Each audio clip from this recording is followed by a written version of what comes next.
descansa yoo jiraannese waaqayyoota mannaan akka Phaawulos na yaakiteeta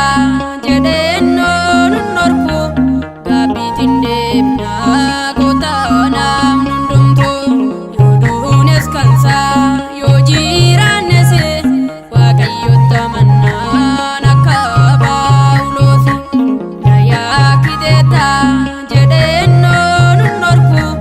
gaabbiitiin deemnaa gootaa namni hundumtuu.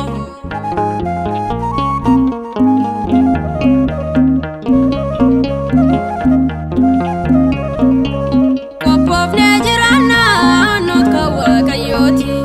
wangeela dubbataa jecha waaqayyooti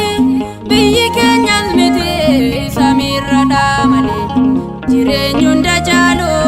inni dhuma hin qabne yoo descansa yoo jiraannese waaqayyoota mannaan akka Phaawulos na yaakiteeta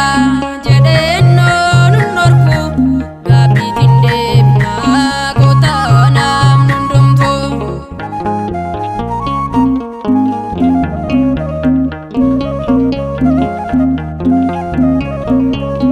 Osoo nutti hin dhumin yeroo nuuf kenname dafnee haa qophoofnu waaqayyoota amannee osoo foon hin jirru waan gaarii hojjenna mootummaa isaa dhaaluuf qophooftoota taana yoo descansa yoo jiraannese waaqayyoota mannaan akka Phaawulos na yaakiteeta jedheennoon norku gaabbiitiin deemnaa gootaa namni hundumtuu.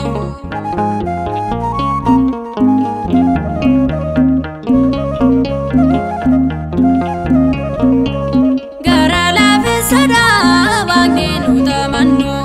cubbuu namaa dhiisuun jireenya kan kennu isaan nu guddisee akka hoolaa tiksee maqaa isaa faarfachuu nuti yoom callisne yoo descansa yoo jiraannese waaqayyoota mannaan akka Phaawulos na yaakiteeta jedheennoon norku gaabbiitiin deemnaa gootaa namni hundumtuu.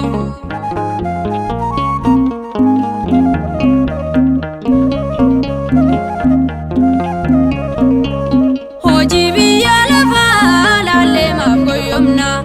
qulqullummaa jennee mirga isaa jiraanna duuti biyya lafaa akka hirribaati jireenyi hunda caalu